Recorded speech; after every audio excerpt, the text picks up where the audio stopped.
कि जिस तरह वृक्षों में चंदन को मिला अधिकार है, जिस तरह वृक्षों में चंदन को मिला अधिकार है, जिस तरह वृक्षों में जय हो।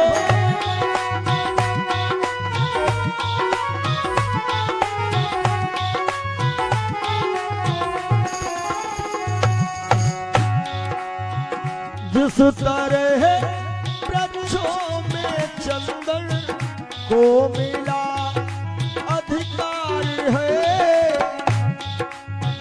जिस तरह वृक्षों में चंदन को मिला अधिकार है, पर्वतों में है मगर ये हो श्याम जी गुरु जी। पर्वतों में है मगिरी, नदियों में गंगा धार है, पर्वतों में है मगिरी, नदियों में गंगा धार है।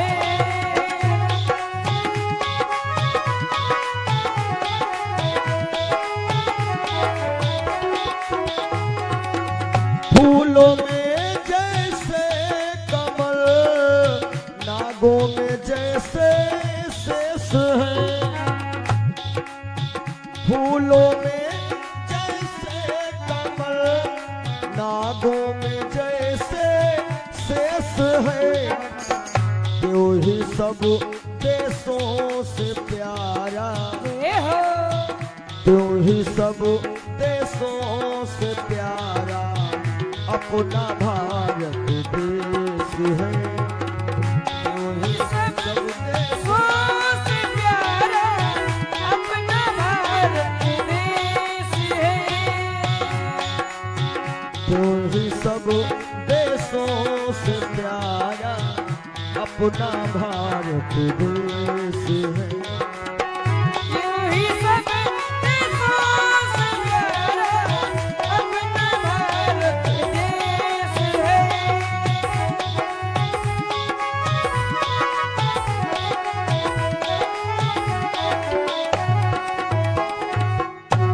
जैसे वृक्षों में मिला चंदन को बड़ा अधिकार है और पर्वतों में हेमगिर, नदियों में गंगा धार है। अरे बहुत विदेशी लोग आते हैं, विदेशों में बहुत बड़ी चर्चा है कि भारत में एक ऐसी भी नदी है जिसको लोग माँ बोलते हैं और उसका महत्व ये है, नल से पानी निकाल के और किसी बोतल में भर के रख दो, कुछ दिन के बाद उस पानी में कीड़े पड़ जाएंगे और माता गंगा जी से गंगा जल ले आओ, चाहे जितने दिन तक रखा रहने दो।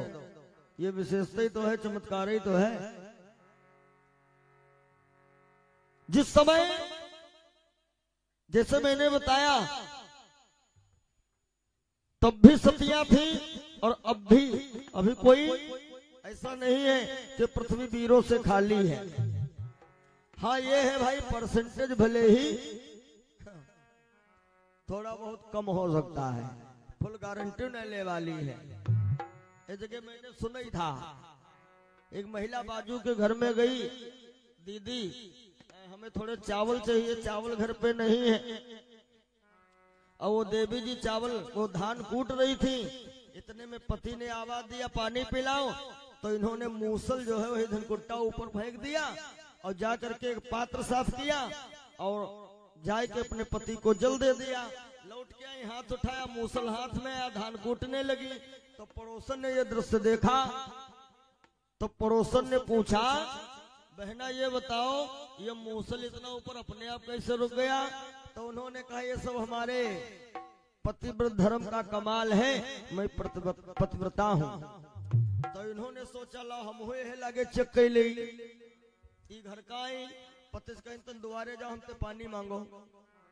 पति कन का है आका हो, हम पियाते ना है, कहीं मंगी हो जाए। अरे कहीं बात तो बताओ, कहीं हम चेक करूंगी कि मैं कितनी बड़ी पतिव्रता हूँ, कहीं तुम बेलना हमारे रहो गुलू महाजो परो कहीं तुम पानी मांगो और हम नहीं जानी। अभी बाहर बेचारे खड़े हुए कहीं देवी जी पतिव्रता जी पानी पिलाओ, तो इनके जत्ती ताकत रहे फुल ताकत लगाए मुंह से ऊपर फेंक दे हैं। फिर सोचे देखी रुका है कि नहीं, वो रुकेगा तो रुकी। तो ऐसा नहीं है। मैंने दिन में बताया था, एक पति ने पत्नी को डांटा कि तुम टाई टाई करती हो।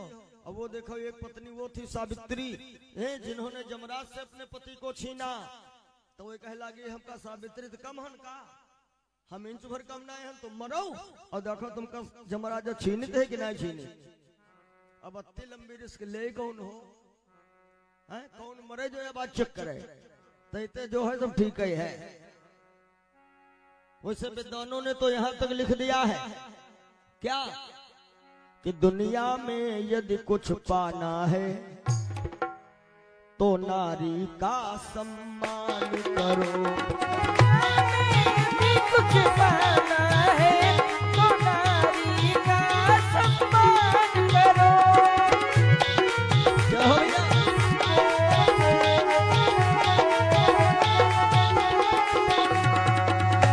दुनिया में यदि कुछ पाना है तो नारी का सम्मान करो, तो नारी का सम्मान करो, तो नारी का सम्मान करो। इतना ही नहीं, और दुनिया से यदि मिट जाना है, श्याम जी, दुनिया से यदि मिट जाना है तो नारी का अपमान करो। दुनिया से यदि मिट जाना है तो नारी का अपमान करो।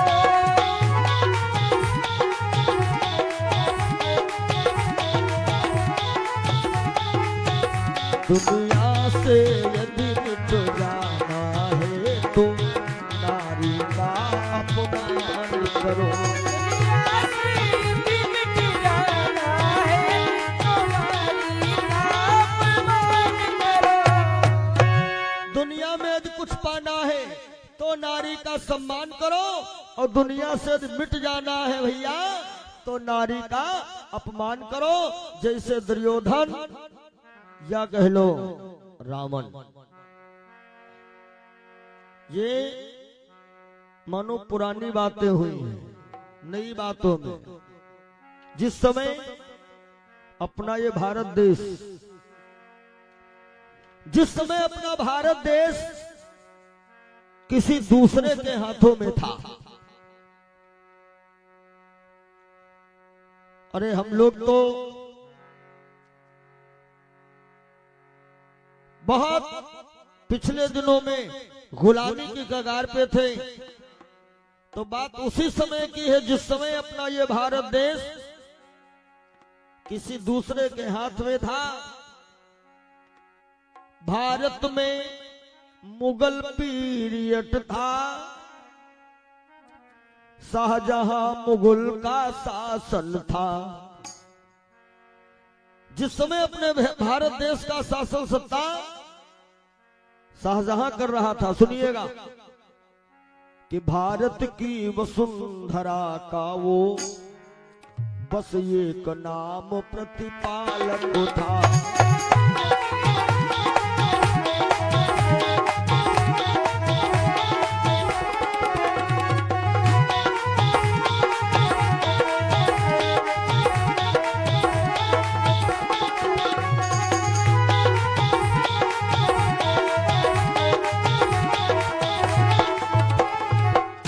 समय भारत में मुगल पीरियड था, मुगलों का साम्राज्य चल रहा था और शासन सत्ता संभाल रहा था शाहजहां। वो हमेशा दिल्ली में दरबार लगाया करता था, दिल्ली में हमेशा उसका दरबार लगा रहता था। और ये कभी कभार आसपास के गिने हुए नामी ग्रामी क्षत्रियों को अपने उस दरबार में बुलवाया करता था। एक दिन का हाल सुनिएगा। एक दिन क्या हुआ, शाहजहां का दरबार लगा हुआ है दिल्ली में, बड़े बड़े सूर सरदार बैठे हुए हैं। लगा हुआ था एक दिन दिल्ली में दरबार, और हाजिर थे जिसमें सभी सूर सिपाह सरदार। तो शाहजहां ने कहा, इतने लोग बैठे हो, अरे मैंने सुना है कि भारत में ऐसी ऐसी महारानियां हो गई कि ब्रह्मा विष्णु महेश को 6-6 महीने बालक बना दिया। मैंने सुना है तुम्हारे यहाँ भारत में ऐसी ऐसी देवियां हो गई जो कि यमराज से भी अपने पति के प्राणों को छुड़वा लिया। क्या आज भी तुम्हारे भारत में ऐसा है? तो जौन बेचारे सतायल रहा है वही तो कुछ नहीं बोले। लेकिन भैया जो सच्चे सूरवीर होते हैं ना, कहते हैं ना कि सच्चे योद्धा सच्चे छत्री अपमान नहीं सह सकते हैं, और जिनको सुनने की ताब नहीं तो बोलो वो चुप कैसे रह सकते हैं। सब बैठे रहे। अरे धीरे धीरे शाहजहां बहुत कुछ बोल गया कि मैंने बहुत सुना है तुम्हारे भारत में ऐसी ऐसी नारियां हो गई, ऐसा कमाल कर दिखाया। क्या आज भी कुछ ऐसा है? और यदि है क्या मैं देखने को पा सकता हूँ? क्या तुम्हारे भारत में या किसी के वहां इतने बैठे हैं सूरवीर सरदार छत्री राजा महाराजा, आज क्या किसी की पत्नी पतिव्रता है? अच्छा, पतिव्रता नारी की पहचान क्या है? जब पतिव्रताओं की चर्चा आती है तो कुछ लोग सोचते हैं पतिव्रतन के 4 हाथ हुए हैं 15 पैर हुए हैं। ना, केवल लक्षणों से जाना जाता है। जैसे आपके गांव में कोई आदमी बहुत सज्जन है, बहुत सीधा, तो पड़ोसी का कहा, अरे पंडित जी वो एक हमारे पड़ोसी हैं एकदम गाय, तो गाय का उनके सींग पूछ लगे। हाँ, उनके आचरणों से। पतिव्रता नारियों का कर्तव्य पति की सेवा में 8 पहर अपने को हाजिर रखना है। पति की सेवा में 8 पहर अपने को हाजिर रखना है। पति की सेवा में 8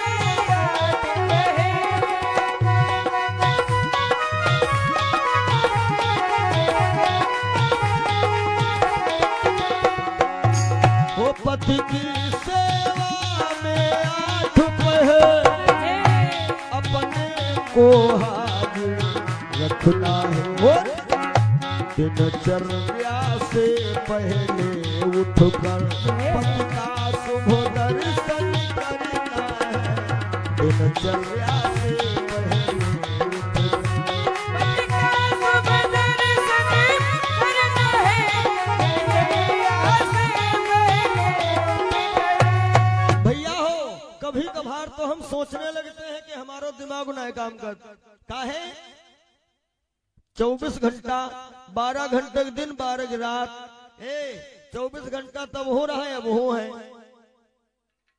और तब क्या था, घर हम चक्की रखी होत रहा है, गेहूं पीसे जात रहे। सुनो माताओं, तुम कोई साधारण हो? घर ही में गेहूं पीसना और घर ही में धान कूटती थी, हल्दी मिर्चा धनिया ये सब घर ही में पीसा पूसी होत रहा है। ठीक, और इतना काम करने के बाद समय से भोजन बनना, और भोजन बनाए के बच्चों को स्कूल भेजना। कुछ माताएं तो समय से भोजन बनाए के खेतों पर देती रहे और आरामों कर लेती रहे। ऐसा है कि आराम नहीं करती रहे, कह लेती रहे, मतलब कुटना पिसना करे के बाद में आराम हो जाता है। और आजकल आटा पिसा पिसावा, चावल कुटे कुटाए, हल्दी मिर्चा धनिया सब पिसा पिसावा, और तब हो जो तनिक खानम लेट हो जाए, खाली इतने कह दो का करते रहो, आज बड़ी देर कह दे हो तो का कहे काजी उताई दे, सवेरे तो मरी जाई, करे करे का मरी जाई। तो दिमाग को ना काम करते हैं कि तब ये कुटना पिसना कई कैसे आराम कर लेती रहे और अति सुविधा होती भय समय से नहीं मिल पाओ। लेकिन तब अत्ता सब कुछ करे के बाद कुटना पिसना करे के बाद खाना बनती रहे, शरीर सबके एकदम स्वस्थ से मस्त थे। और अब जब सुकुमारी आई तैसे ले शरीर की आफत आई। आखिर में क्या कहें, पंडित जी हेल्थ बहुत बढ़ रही है, डॉक्टर साहब क्या करूं? डॉक्टर साहब कहें योगा करो। अब चकिया पैसे वाला योगा, असली चकिया पैसा में तुमका दिक्कत है, अब योगा बैठे 2 घंटा। तब सब योगा ही होता रहा, ये सब योगा ही।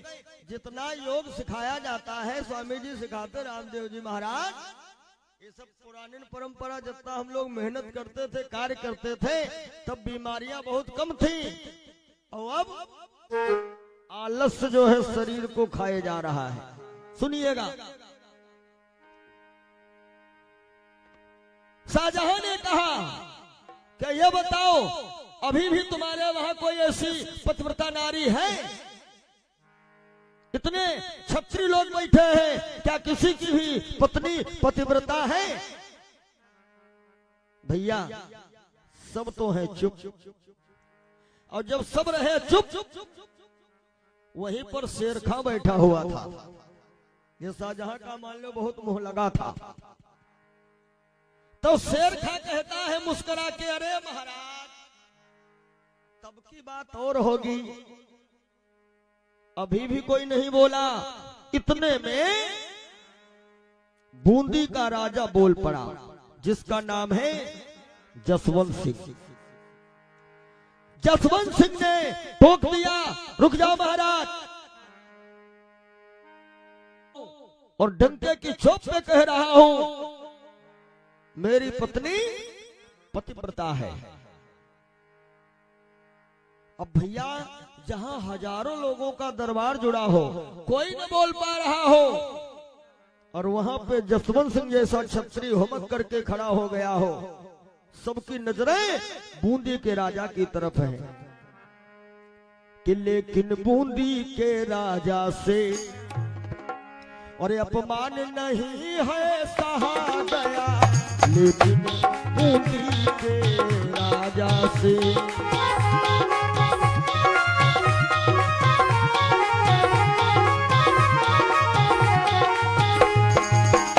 लेकिन बूंदी के राजा से अपमान नहीं है सहा गया, मेरी रानी है पतिव्रता, मेरी रानी है पतिव्रता। ये बादशाह से कहा गया, मेरी रानी है पतिव्रता।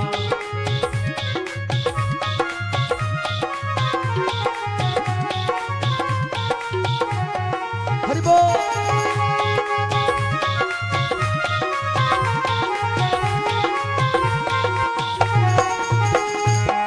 बूंदी का राजा कहता है हमारी रानी पतिव्रता है। अब सब एकदम सन्न हो गए। शेर खां बोल पड़ा, हजूर क्या इनसे मैं कुछ पूछ लूं? हाँ हाँ बेटा पूछो। कहा ये जनाब, यदि तुम्हारी पत्नी पतिव्रता है, यदि तुम्हारी पत्नी पतिव्रता है, तुम्हारे पास कोई प्रमाण? अरे बोले हमको प्रमाण की क्या जरूरत? तो शेर खां बोला मैं कहता हूं तुम्हारी पत्नी पतिव्रता नहीं है। शाहजहां बोले ए शेर खां सुनो, भरे दरबार में मैं ऐलान कर रहा हूं, जैसा कि जसवंत सिंह ने बताया इनकी पत्नी पतिव्रता है और तू कह रहा है नहीं है, तेरे पास क्या प्रमाण है? तो शेर खां जो है, हम चाहे का चमचा कह लो चाहे चाटकार कह लो, अक्सर जिससे राजनेता है अक्सर देखे हो, जितने चाटकार होते हैं जिनका गांव घर में कहा थे सब चमचा लोग हैं, उनके अपने काम है जहां नेताजी पहुंचे बस फोटो खींचे, सट फोटो खींचाए और बाकी खाली वो फोटो है तक सीमित रहना है। चाट काटता इतनी लंबी कुछ पूछो ना। तो भैया शेर खां कहता है राजा साहब ऐसा करिए 1 महीने का समय दीजिए और जसवंत सिंह को यही दिल्ली में ही रोक लीजिए, इनको अपने बूंदी जाने मत दीजिए और 1 महीने में हम तुमको प्रमाण सहित प्रस्तुत करेंगे।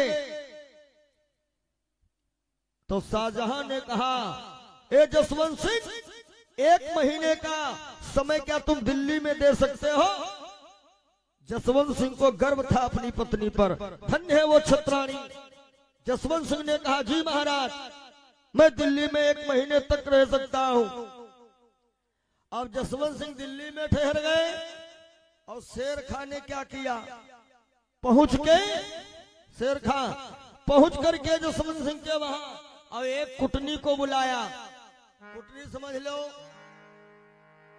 किसी ऐसी प्रपंच वाली महिला को मिला और उसको कुछ पैसों का लालच दे दिया और पैसों का लालच दे करके कहा कि देवी जी तुम जसवंत सिंह के घर पहुंच जाओ और महारानी से कोई ऐसी गुप्त चीज ले आओ, फिर हम तुमको और भी इनाम देंगे। तो ये महिला भी नाटक करने में मशहूर थी। करके 16 श्रृंगार नारी अब डोले के अंदर बैठ गई, करके 16 श्रृंगार नारी।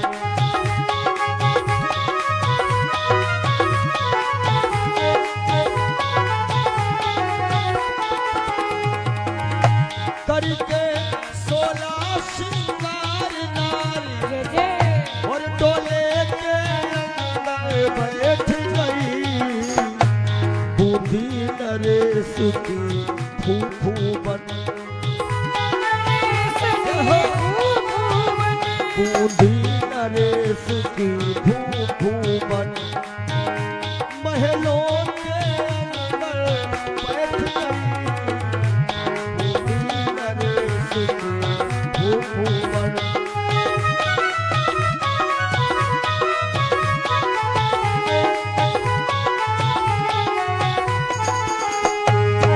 ये जो नारी है कुटनी, इसने बढ़िया श्रृंगार किया और पालकी में बैठ के पहुंची और वहां पे ढिंढोरा पिटवा दिया कि बूंदी नरेश की बुआ आई है फूफू। और एक भैया जी का एक निवेदन भजन का है और मोर मोरनी कथा के लिए एक बच्चा भी दिन में भी कह रहा था, मैं अभी प्रयास करता हूं बस थोड़ी सी बात। अब जसवंत सिंह की नारी दौड़ करके आई, भाई हमारे पति की बुआ जी है। तो इन्होंने पूछा, ज्यादा नहीं पूछा, क्यों?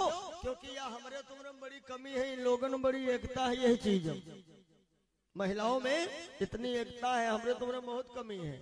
बाहर निकल जाओ दिल्ली लखनऊ ठीक, अब परिचय कोई ना हो, कोई इसका दद्दू तन पानी पियाओ तो का कहा कौन बिरादर हो, बिरादरी बताओ, फिर कहा तो वहां टंकी लगी है पी ले जाएगा।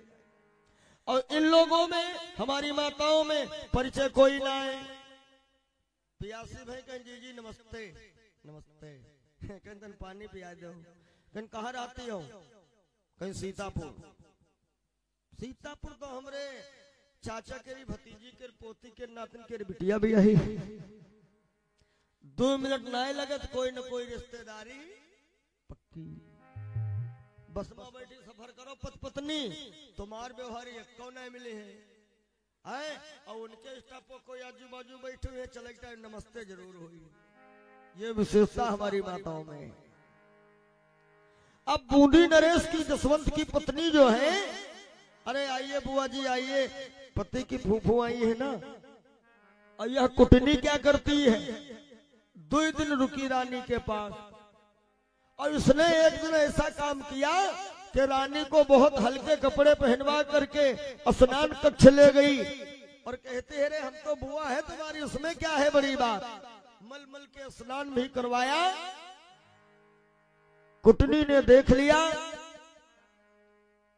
कि महारानी जी के जंघा में एक काले तिल का निशान है। वो चुप्पे देख करके और चुपके से राजा की एक गुप्त कटारी थी, कटारी उसको इस कुटनी ने चुरा लिया। वापस आई, वापस आकर के शेर खां को वो कटार सौंप दिया कि या राजा की गुप्त कटार है या केवल रानी के पास रहती है। और प्रमाण ये है कि उनके बाएं पैर के जंघा में मस्से का निशान है। शेर खां बड़ा प्रसन्न हुआ कि हमें मिलेगा इनाम, क्योंकि शाहजहां ने कहा था कि जो सत्य होगा उसको मुंह मांगा इनाम दिया जाएगा और जो फेल होगा, झूठा होगा, उसको सजा मौत। जसवंत सिंह बैठे, धीरे धीरे 1 महीना हो गया, दरबार फिर से लगाया गया। शेर खां बोल पड़ा, ए जसवंत सिंह, तुम कह रहे थे कि तुम्हारी पत्नी बहुत बड़ी पतिव्रता है। ना ना ना, पतिव्रता नहीं है। शाहजहां बोला, है शेर खां, अरे तेरे कहने से नहीं पतिव्रता है, महीने भर का समय तूने लिया था, क्या पता लगाया? शेर खां ने कहा, पता नहीं लगाया, मैं बोलने जो जा रहा हूं। बोला, बूंदी के महाराज की लीजे खास कटार। जैसे जसवंत सिंह ने देखा, या तो हमार कटारी यही के पास कैसे आ गई। अरे कहा, इतना ही नहीं कि रानी के मांग पर है मस्से का आकार।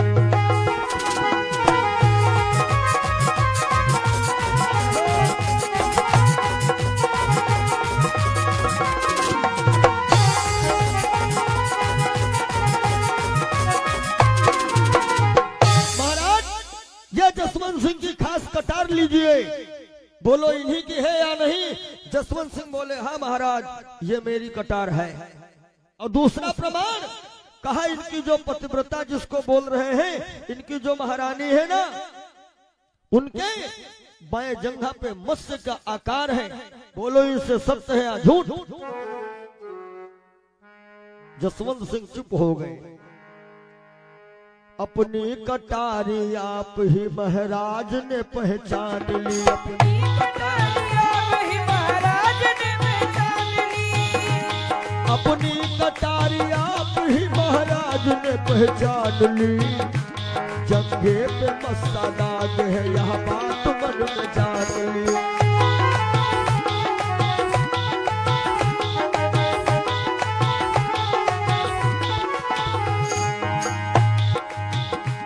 ये दोनों बातें शेर खां की सत्य है सरकार। बूंदी का राजा बोल पड़ा शाहजहां से, ये दोनों बातें शेर खां की सत्य है सरकार। हाँ, हार मेरी हो गई, फांसी को मैं तैयार। हार मेरी हो गई, फांसी को मैं तैयार। महाराज, मैं झूठ नहीं बोलूंगा, कटारी मेरी है और मेरी पत्नी के बाएं जंघा पे मत्स्य का चिन्ह भी है। शेर खां की बात सत्य है, मैं झूठा हूं, मुझे फांसी स्वीकार है। लेकिन महाराज, फांसी देने वाले से एक अंतिम इच्छा जरूर पूछी जाती है। शाहजहां बोला, बोल तेरी अंतिम इच्छा क्या है? तो कहा, अंतिम इच्छा यही है कि थोड़ा हमें मौका दे दिया जाए, हम अपने वहां जाकर के और अपनी गद्दी पर अपना उत्तराधिकारी अपने बेटे को बना करके आ जाऊं। कहा, ठीक है, जा सकते हो। 1 दिन की मोहलत पा करके जसवंत सिंह अपने घर आए और पृथ्वी सिंह को राज दे करके, पृथ्वी सिंह को गद्दी पर बिठा करके और खुद ये दिल्ली के लिए रवाना हो गए। ए भैया, जब जसवंत सिंह की महारानी ने ये जाना कि राजा साहब आए थे और बेटे को उत्तराधिकारी बना करके चले गए, बस अब महारानी का मत्था ठनक गया। कोई कारण जरूर है, 1 महीना से आए नहीं और आए भी चुपके चले गए बगैर मिले, कुछ कारण है। महारानी तत्काल ही महारानी तत्काल पालकी तैयार करवाती है, सीधे दिल्ली पहुंच गई।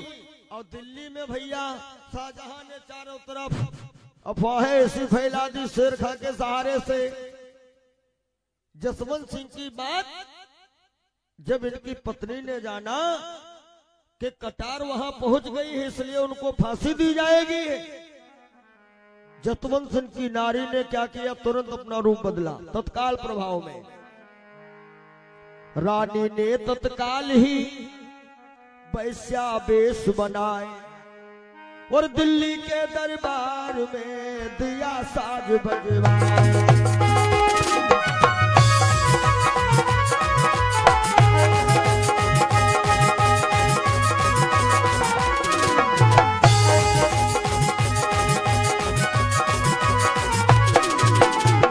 जसवंत सिंह की पत्नी जब दिल्ली आई, उनको पता चल गया कि मेरे साथ छल हुआ है, धोखा हुआ है, मेरा पति फांसी चढ़ जाएगा, तो इन्होंने तुरंत अपना रूप बदल लिया, नाचने वाली का रूप बनाया। शाहजहां को पता चला कोई नाचने वाली आई है, ये दरबार में पहुंच गई और इतना बढ़िया नृत्य दिखाया कि शाहजहां प्रसन्न हुआ और कहता है नर्तकी, मैं बड़ा प्रसन्न हूं, जो मांग वो तुझे मुंह मांगा मिलेगा। जसवंत सिंह की रानी बोली, महाराज इनाम हमका देव चाहे न देव, एक छोटा सा काम कह दो महाराज। कहे काम क्या है? कहा महाराज काम ये है, आपके दरबार में कोई शेर खां नाम का सिपाही है? हाँ है, एक है। कहा तो महाराज अभी कुछ दिन पहले उसने हमसे 10,000 स्वर्ण मुद्राएं उधार ली थी। कुछ दिन पहले शेर खां ने हमसे 10,000 स्वर्ण मुद्राएं उधार ली थी और महाराज आज तक उसने लौटाई नहीं है। तो मान लो दिल्ली आ ही गई हूं, अब उसको हम ढूंढती फिर रही हूं और हमारी 10,000 स्वर्ण मुद्राएं महाराज वापस करवा दो बस। सुन करके शाहजहां का बिगड़ गया सब रंग और इधर शेर खां का हुआ रंग सभी बदरंग।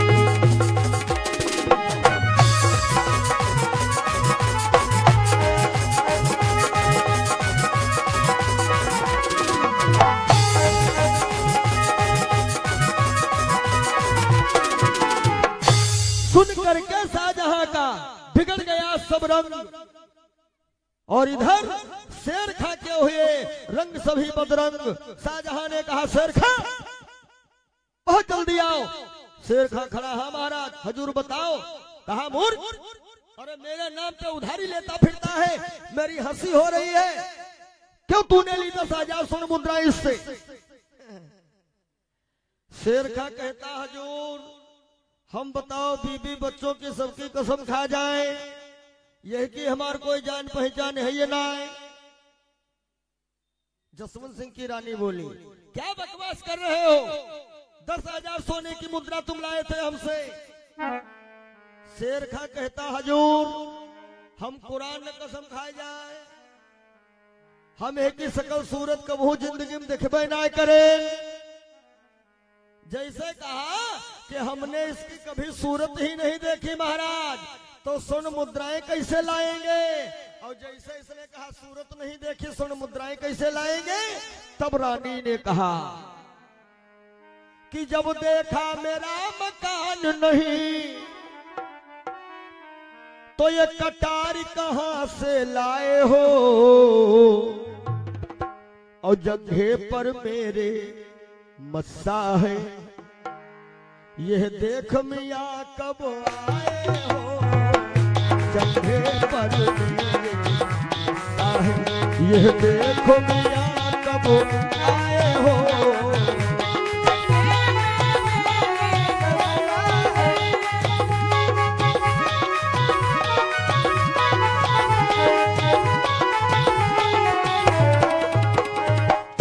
शेर खां जब देखा मेरा मकान नहीं तो ये कटार कहां से लाए हो, और जंघे पर मेरे मस्सा है, ये देख मियाँ कब आए हो? अरे शेर खान एकदम चौकन्ना हुआ, क्या मतलब? तब जसवंत सिंह की पत्नी बोली, महाराज हम कोई नर्तकी नहीं है। अरे जिनको आप फांसी देने जा रहे हो वो क्षत्रिय जसवंत सिंह, मैं उनकी धर्म पत्नी हूँ। क्या मतलब? कहा हमारे साथ में छल हुआ है, धोखे से कटार लाई गई। और ये दुष्ट कह रहा था जंघे पे मत्स्य निशान, जब इसने मेरा मकाने नहीं देखा कटार कहां से लाया मूर्ख। अब क्या था?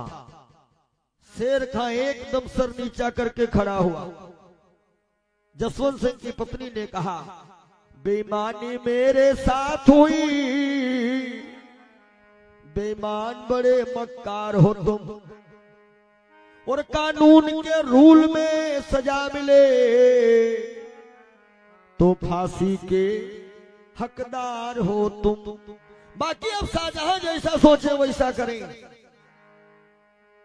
शाहजहां बड़ा प्रसन्न हुआ।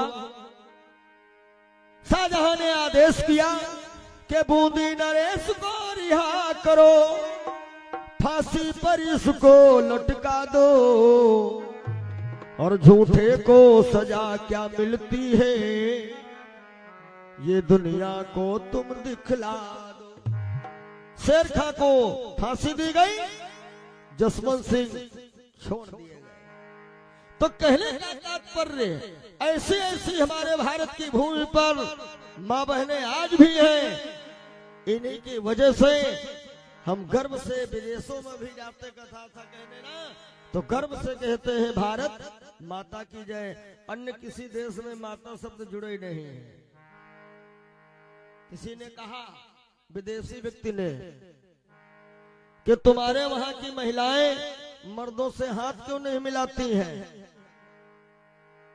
तो अपना भारतीय व्यक्ति कहता है, तुम्हारे वहां की महारानी, अरे कि हमारे वहां की महारानी है। तो कहा, हमारे वहां की प्रत्येक नारी महारानी है। बोलो भारत माता की। एक बार धीरे से बोलो, बोलो भारत माता की। तीन सजावत देश को सती संत और सूर, और तीन लजावत देश को कौन कौन? बोले कपटी और कायर क्रूर। एक भैया जी का एक निवेदन आया था चेतावनी भजन का।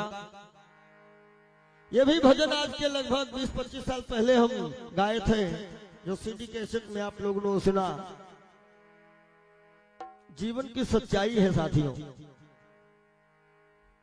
जानते हुए भी हम लोग अनजान हैं। भगवान माया का है जान? लोग कहा भगवान माया, माया है का? माया का मतलब समझ लो। जैसे आप देखे हैं जादूगर, जादूगर आया और लिया हाथ में एक सिक्का, ठीक, और कहता है दो हो जाओ, चुर्रई फूंक मारा, दो सिक्का हो गई। लेकिन ये समझ लो, हमका तुमका सबका पता है, ये ऐसे जो एक से दो बनाए ले तो घर है बैठी बनावे, तुम्हारे हुआ डमरू बजावे का है। सबको पता है ये जादूगर लोग अपने पास से ही एक से दो बना देते हैं। एक नोट दिखाई, चुटकी बजाई दो हो गई। लेकिन वो अपने पास से कैसे एक से दो कह देते, यह चीज तुम समझ नहीं पाओ। और जब समझ नहीं पाओ तो क्या कहा?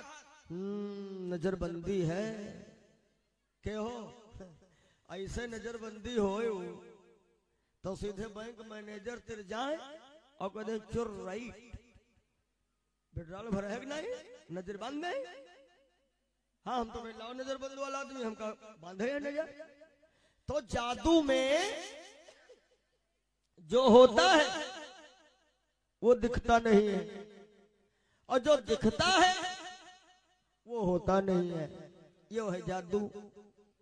अब यह है भगवान की माया। माया का है जानत सब हो लेकिन मानत नाई हो। हम तो एक बहुत छोटे कथावाचक हैं, तब वो लोग कहते पंडित जी तुम्हारा दक्षिणा बहुत हाई काहे लगे। अरे ऐसे ऐसे कथावाचक हैं जिनकी दक्षिणा एक एक दिन की 21-21 लाख रुपया है, लेकिन जब मंच बैठत व्यासपीठ पर तब यह कहा थे माया मोह से दूर रहो, ना लाए हो ना ले जाओगे, सब यही छूट जाएगा। लेकिन दक्षिणा 21 लाख रोज, हाँ व्यासपीठ पर कहते, लेकिन आरती थरिये नजर रहा 10 रुपया लड़का ना निकाल ले। यह है भगवान की माया। माया यह है कि हम लोग जानते हुए भी फिर भी अनजान है, सबको पता है। यह है भगवान माया। क्या सबको पता है तुम्हारे मरे के बाद घर वाले तुम्हारे संग का करिए? कपड़ा पहनी मर जाइयो, काते फाड़ी फेंक दे का है? अरे कहीं पहरे पहरे मरे, इनका को पहरी? कपड़ा पहने मर जाइयो तो कहे पहरे पहरे मरे बेकार है, फेंक दो। और सोने की चैन पहरे के मर जाओ तो कह दो यहाँ पहरे पहरे मरे फेंक दो, तो क्या कहे? जाओ ये पापा की निशानी है। टूटही खटिया मर जाइयो, नदी में बहा ले हैं, बप्पाई पर मरे रहे फेंका। और 50,000 वाली बेड पर जो निकल जाई तो पापा की निशानी है। ये सब जने जानते हो, लेकिन तब हो कहा यज्ञ हुआ का थोड़े दे दो, बाकी बैंकाय नमः करो। यह भगवान की माया है। हम आप लोग इंसान बनाते बनाते बिगड़ जाता है, लेकिन आखिर को रिजल्ट हमारे सामने यही आता है, इच्छाएं हमारी अधूरी रह गई, काम के चक्कर में पड़े रहे। और काम आजकल कोई जा तो कहाँ जा रहे हो? काम में जा रहे हैं। लौट गाँव कहाँ गे रहा? सीतापुर। कैसे गे रहा? काम में गे रहा।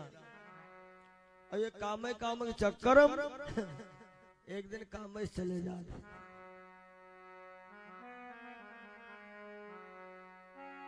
वो चाहे मूर्ख हो या विद्वान हो,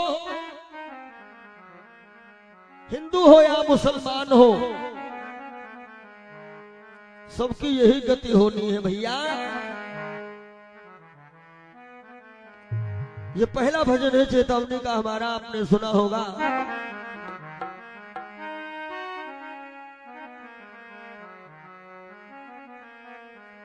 और आशाओं का हुआ खात्मा, दिल की तमन्ना बनी रही, जब परदेसी हुआ रवाना, सुंदर काया पड़ी रही।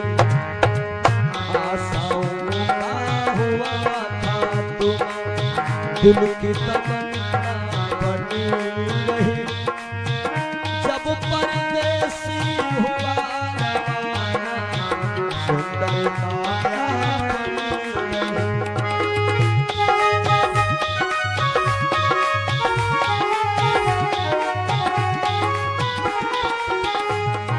ओ जब परदेसी हुआ रवाना, सुंदर काया पड़ी रही। आशाओं का हुआ खात्मा, दिल की तमन्ना बनी रही, जब परदेसी हुआ रवाना, सुंदर काया पड़ी रही।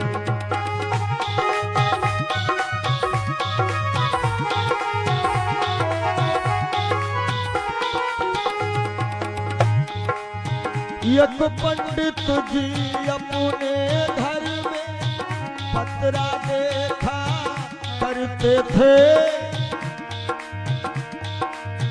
जन्म मरण की जन्म कुंडली रेखा देखा करते थे। दूसरे को बताते थे महाराज जी कि तुम्हारी मृत्यु कब है, लेकिन जब मरने का टाइम आया, पोथी उनकी धरी रही, जब परदेसी हुआ रवाना, सुंदर काया पड़ी रही। ओ जब परदेसी हुआ रवाना, सुंदर काया पड़ी रही। आशा दिल की तमन्ना बनी रही जब परदेसी हुआ रवाना सुंदर काया पड़ी रही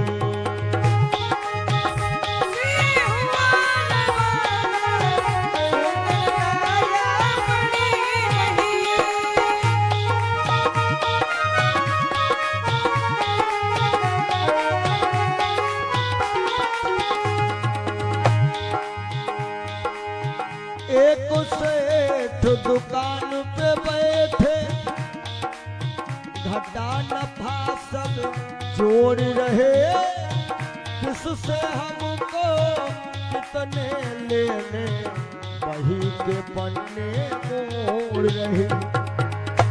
विचार किया कि 10,000 उसे लेना है और 50,000 उसे लेना है सुबह। रात में क्या हुआ काल बनी का लगा तमाचा कलम काने पर धरी रही काल बली का लगा तमाचा कलम काने पर धरी रही जब परदेसी हुआ रवाना सुंदर काया पड़ी रही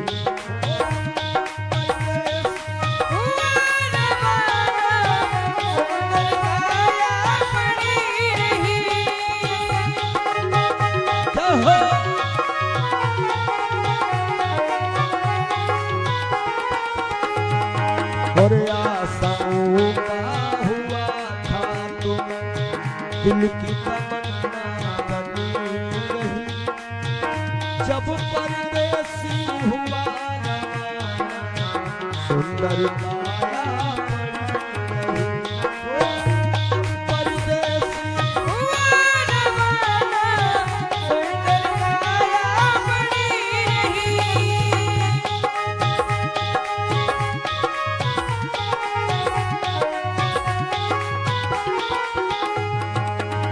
एक डॉक्टर अपने घर से करन दवा तैयार हुए दवा उठा के बैग में रखे मोटर कार सवार हुए। एक मरीज आया और कह रहा डॉक्टर साहब जल्दी से जल्दी चलो हमारे पिताश्री मरने वाले हैं। डॉक्टर साहब कहते हैं हमारे पास ऐसी ऐसी दवाइयां हैं हम तुम्हारे पिताजी को मरने नहीं देंगे। और दवाई लेकर के डॉक्टर साहब चले तो क्या हुआ फिसली कार गिरी गड्ढे दवा बैगों में धरी रही फिसली कार गिरी गड्ढे दवा बैगों में धरी रही सब परदेसी हुआ सुंदर काया पड़ी रही सब परदेसी हुआ सुंदर काया पड़ी रही।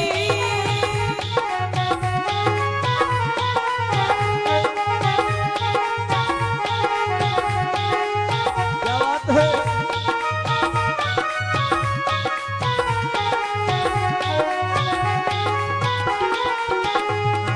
हो जब परदेसी हुआ रवाना सुंदर काया पड़ी रही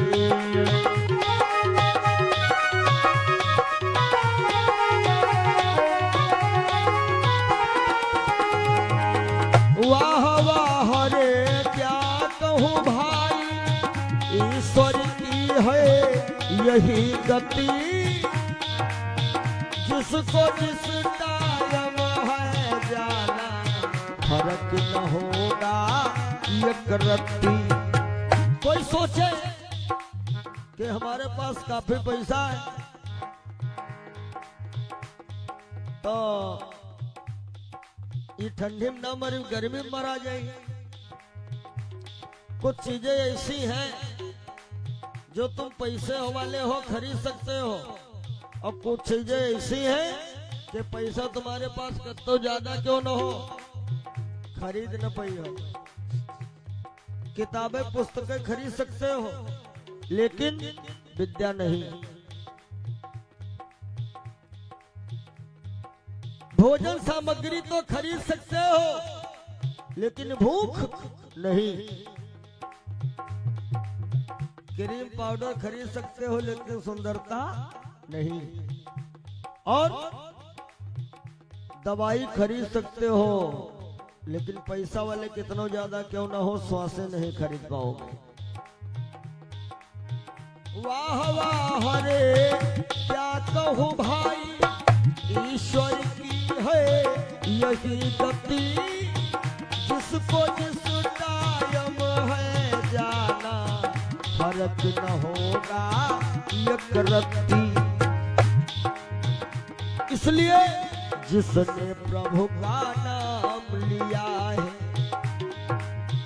जिसने प्रभु का भजन किया है, उसकी कमाई खरी रही। जब परदेसी हुआ रवाना, सुंदर काया बनी रही। जब परदेसी हुआ रवाना, सुंदर काया बनी रही। आशाओं का हुआ था तुम, दिल की तमन्ना बनी रही। जब परदेसी हुआ रवाना, सुंदर काया बनी रही। जब परदेसी हुआ रवाना, सुंदर काया बनी रही। और आशाओं का हुआ था तुम, दिल की तमन्ना बनी रही। जब परदेसी हुआ रवाना, सुंदर काया